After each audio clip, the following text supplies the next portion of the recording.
بسم اللہ الرحمن الرحیم۔ دیکھو ہماری بات مدینہ منورہ کی چل رہی تھی۔ کل یہ حدیث سنائی کہ نبی کریم صلی اللہ علیہ وسلم نے ارشاد فرمایا کہ جس نے میری قبر کی زیارت کی اس کے لیے شفاعت واجب ہو گئی۔ ایک دوسری حدیث یہ سنائی تھی، اللہ کے رسول نے فرمایا کہ میرا مکان اور میرا منبر اس کے بیچ میں جو جگہ ہے وہ روضۃ من ریاض الجنہ ہے، وہ جنت کے ٹکڑوں میں سے ایک ٹکڑا ہے۔ وہاں جائے تو اللہ سے یہی دعا کرے، اللہ جنت میں آ چکا ہوں میں، اب تیرا وعدہ ہے کہ اس کے بعد تو جہنم میں نہیں ڈالے گا۔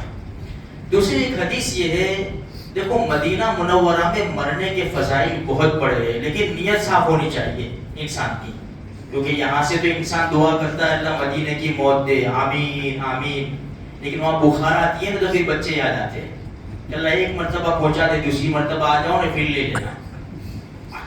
یہ صاف اور سچی نیت ہونی چاہیے، جتنا انسان زندگی لے کر آیا نا اتنا ہی جیے گا، تو مرے تو پھر اچھی جگہ مرنا چاہیے نا۔ اللہ کے رسول نے فرمایا کہ جس کا جی چاہے مدینہ منورہ میں موت آئے وہ کوشش کرے، یعنی وہاں زندگی گزارے۔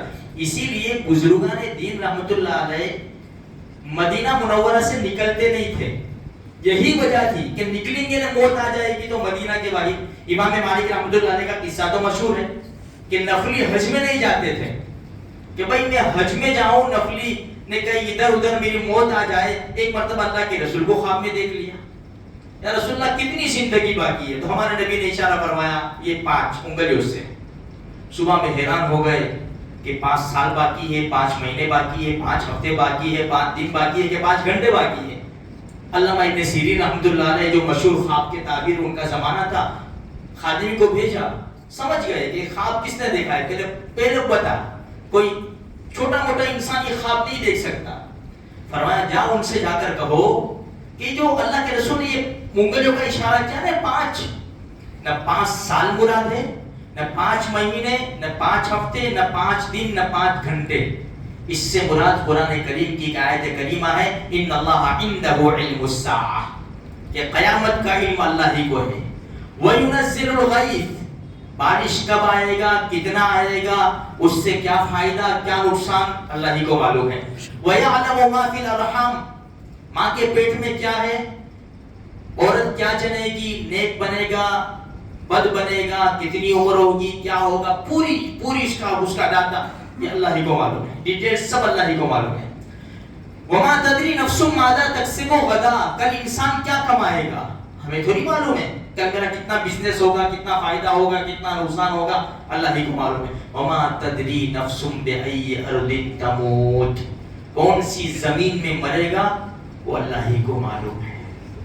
اس لیے میرے بھائیوں اللہ سے ہمیشہ سچے دل سے دعا کرنی چاہیے۔ حدیث میں ہے نا شہادت کا مرتبہ بہت بڑا ہے، اگر انسان سچے دل سے شہادت کی دعا مانگے، اگر وہ بستر پر بھی مرا نا تو اسے شہادت کا ثواب ملے گا۔ اس لیے بھرپور کوشش کرے، اللہ تبارک و تعالیٰ سے مانگے۔ میں نے اس سے پہلے بھی کہا تھا جتنا ہو سکے ہم مدینۃ الرسول مکہ المکرمہ جانے کی کوشش کریں۔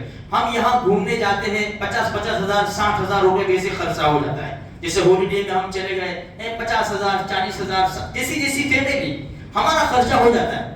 بچوں کے اندر یہ اللہ کے رسول صلی اللہ علیہ وسلم کا جو شہر ہے مدینہ منورہ مکہ مکرمہ، اس کے فضائل ڈالو، اس کی اہمیت ڈالو کہ بھائی اللہ نے یہ شہر کیسا بنایا ہے، جس جگہ ہمارے نبی آرام فرما ہے وہ زمین کا ٹکڑا جو ہے نا وہ بیت اللہ سے بھی افضل ہے۔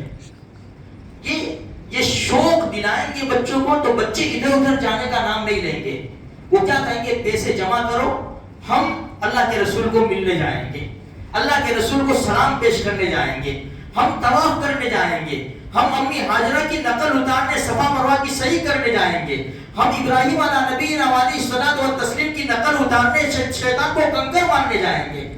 یہ ماحول ہمیں بنانا پڑے گا اپنے گھروں کے اندر۔ بس اللہ تبارک و تعالیٰ حجاج کرام کو قبول فرماوے، آسانیاں پیدا فرماوے۔ سلسلہ چالو ہو گیا الحمدللہ، آج بھی ایک فلائٹ گیا حج کمیٹی سے، اب روزانہ جائے گا، جتنے بھی جانے والے ہیں تو دنیا کے کونے کونے میں سے اللہ سب کے لیے آسان فرماوے، سب کی حاضری منظور و مقبول فرماوے، اور ہر قسم کے حادثے سے، برائی سے اللہ تبارک و تعالیٰ سب کی حفاظت فرماوے۔